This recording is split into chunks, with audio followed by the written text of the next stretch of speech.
Assalamualaikum warahmatullahi wabarakatuh. Apa kabar anak-anak sekalian?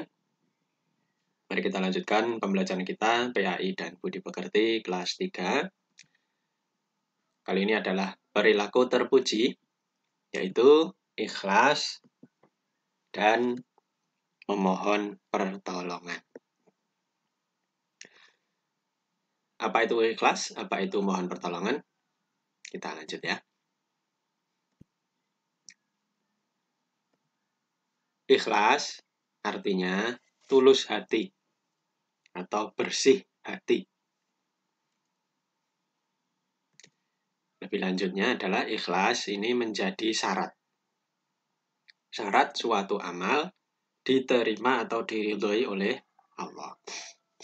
Jika beramal, melakukan kebaikan, kok tidak ikhlas, maka tidak diterima oleh Allah. Allah tidak meridhoi.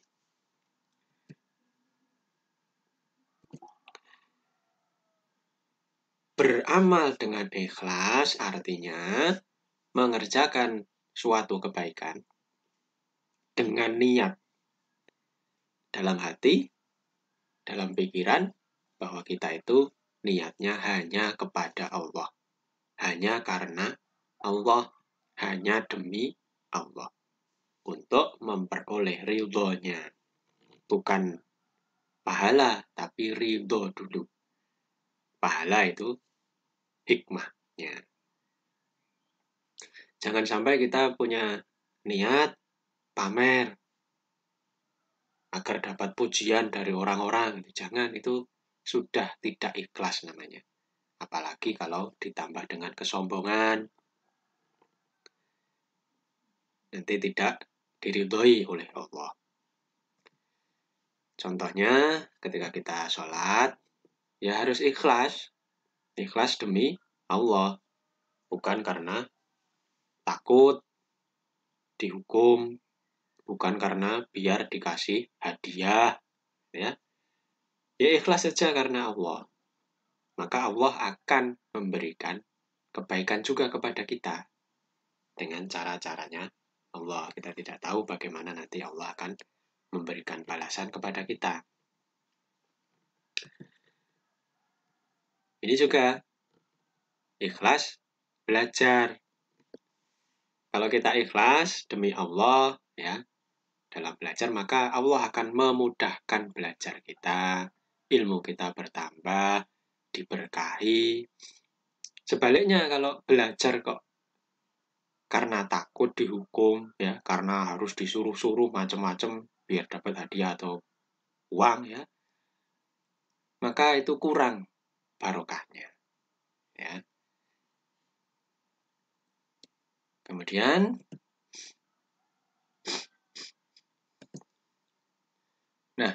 orang yang beramal dengan ikhlas disebut mukhlis.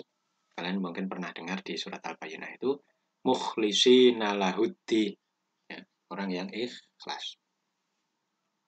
Ikhlas dalam melaksanakan ibadah beragama Islam. Ini ciri-ciri mukhlis. Ciri-cirinya orang yang ikhlas itu seperti apa? Tanda-tandanya bagaimana agar kita itu bisa menjadi orang yang ikhlas, agar amal kita diterima oleh Allah. Yang pertama, beramal dengan sungguh-sungguh. Ya, benar-benar kita beramal. Tidak ragu-ragu gitu ya. Kemudian, tidak mengharapkan pujian dari orang lain. Tidak usah mengharap pujian. Kita beramal ya beramal saja. Mau dilihat orang lain ya tidak masalah. Tapi niat kita adalah karena Allah.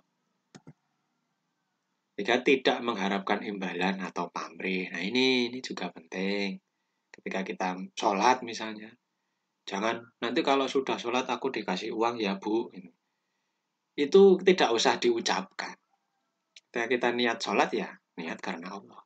Allah lah yang akan membalas kebaikan itu. Lewat hadiah dari ibu misalnya. Tapi jangan sampai diniatkan dapat hadiah. Niatnya harus karena Allah dulu. Keempat, tidak mengingat-ingat kebaikan yang pernah dilakukan, apalagi mengingat-ingatkannya kepada orang lain. Aku pernah gini loh, aku pernah begini. Tidak usah diingat-ingat, ya.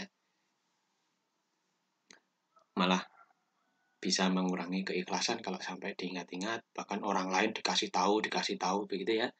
Itu namanya dipamer-pamerkan atau riya. Ya, misalnya seperti ini. Tidak perlu ya kita infak atau sedekah kok. Dipamerkan ya, dengan ikhlas, diberikan kepada orang lain dengan ikhlas. Kemudian ini hikmah, beramal dengan ikhlas. Hikmah itu manfaatnya apa? Hatinya bersih dan tulus. Namanya orang niatnya ikhlas ya, hatinya pasti tulus, pasti bersih. Amalnya diterima oleh Allah. Ini sudah pasti. Kalau kita ikhlas, amal diterima oleh Allah, dapat pahala, dihitung kebaikannya. Ini juga mendapat pahala dan ridho dari Allah. Ridho itu ya kerelaan dari Allah, bahwa Allah itu mendapat meridhoi kita. 4, hidupnya tenang dan tentram, nyaman, tidak punya keraguan, tidak punya kekhawatiran, ketakutan, gitu ya. 5, terhindar dari dosa, perbuatan sombong dan riya. Jangan sampai kita sombong ya dan riya. Seperti Pak Tani itu juga ikhlas. Walaupun dia dapat upah tapi ikhlas mengerjakannya. Jangan sampai bekerja, belajar, beribadah kok setengah hati istilahnya ya, ragu-ragu. Gitu ya. Nah, kemudian ini tentang memohon pertolongan. Memohon pertolongan disebut juga isti'anah. Dalam surat Al-Fatihah itu iyyaka na'budu wa iyyaka nasta'in. Kata nasta'in itu sama dengan isti'anah. Memohon pertolongan hanya kepada Allah. Berbeda ya kalau kita minta tolong dibelikan apa, itu beda. Ini kita memohon pertolongan yang berdoa kepada Allah maksudnya di sini ya. Setelah sholat ya, kita memohon pertolongan kepada Allah. Ya minta tolong apa saja. Ya. Karena namanya manusia, namanya seorang hamba pasti membutuhkan pertolongan dari Allah. Ini juga. Memohon pertolongan juga dapat disebut berdoa kepada Allah. Kalau kita berdoa kan memohon rezeki, memohon sehat, itu juga bagian dari memohon pertolongan. Tidak boleh seorang hamba, seorang manusia, berdoanya kepada selain Allah. Kalau ada orang kok berdoanya kepada pohon, kepada gunung, itu syirik namanya, atau musyrik orangnya. Nah, memohon pertolongan dapat dilakukan kapan saja dan di mana saja. Yang penting dengan niat yang sungguh-sungguh, dengan niat yang ikhlas. Kalau kita itu memang memohon pertolongan, jangan bermain-main. Ya, kita berdoa bahwa Allah akan menolong kita, gitu ya. Itu sangat penting.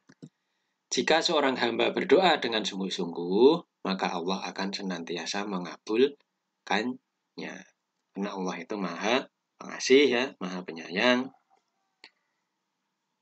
Dengan kita berdoa, bersungguh-sungguh dalam doa kita, insya Allah ya, akan dikabulkan oleh Allah. Terutama ketika sesudah sholat. Ya, biasakan sesudah sholat itu berdoa. Berdoa untuk diri sendiri, berdoa untuk kedua orang tua, memohon rezeki, memohon kesehatan, gitu ya. Nah, itu ya anak-anak. Semoga membantu. Wassalamualaikum warahmatullahi wabarakatuh.